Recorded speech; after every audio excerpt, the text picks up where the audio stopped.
नमस्कार, आप देख रहे हैं भारत 24 न्यूज़ चैनल। मैं हूं आपके साथ सोनम और आगे की खास खबरें जानने के लिए बने रहे हमारे संवाददाता के साथ।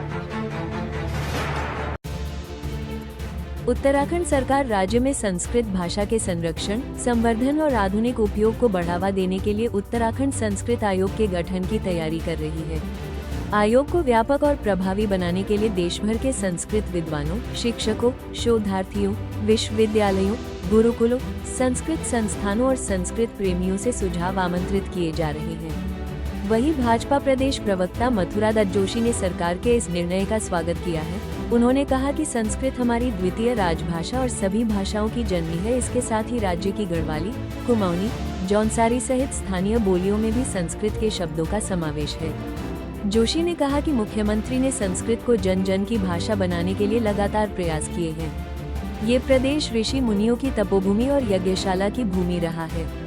संस्कृत आयोग के गठन से उत्तराखंड की विश्व स्तर पर अलग पहचान बनेगी और यह कदम संस्कृत के संवर्धन में मील का पत्थर साबित होगा, जिसके लिए सरकार जल्द ही इस संबंध में प्रस्ताव लाएगी।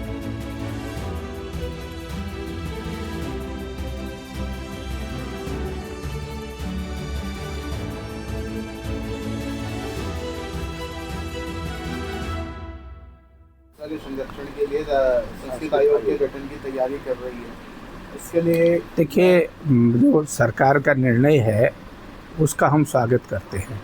संस्कृत हमारी द्वितीय राजभाषा है और हमारी बहुत ही पुरानी भाषा है और सारी भाषाओं की उत्पत्ति ही संस्कृत से हुई है।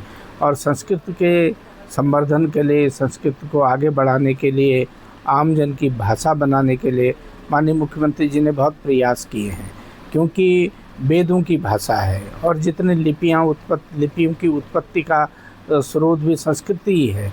और हम लोगों की अपनी भाषा भी बहुत सी संस्कृत के शब्द हम उपयोग में लाते हैं, चाहे हम गढ़वाली बोले, कुमाऊनी बोले, जौनसारी बोले, उसमें भी संस्कृत का समावेश है।